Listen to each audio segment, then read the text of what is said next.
Jeg hedder Marianne Bækgaard, og jeg er medlem af Forældreforeningen Vi har mistet et barn, fordi jeg i 1987 mistede min 9-årige søn på grund af sygdom. Jeg er koordinator i foreningen, og det har jeg været i 24 år.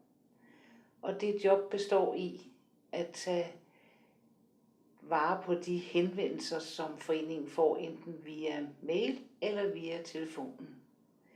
Når en forælder ringer, så er det vigtigt, at jeg giver mig god tid til at lytte til forældrene.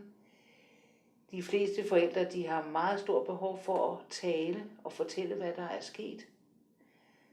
Og andre, der skal jeg ligesom prøve at spørge indtil de ligesom bliver blødt op, og så fortæller de også.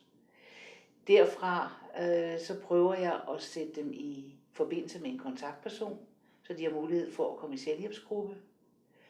Og en kontaktperson er en forældre, der selv har mistet, men har sin sorg på plads.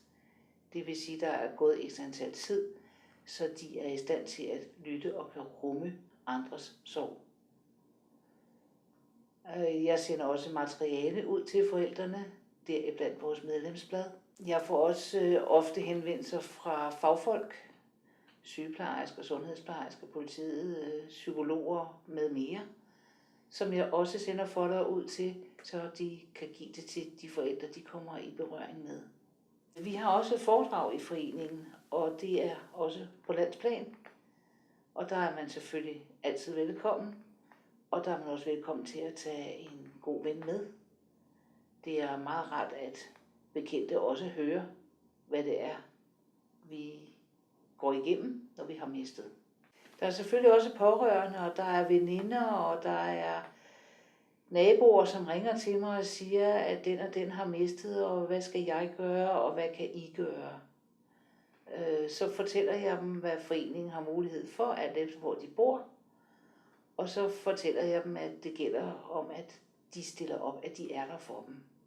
Støtter dem, lytter til dem, og bliver ved med at lytte til dem.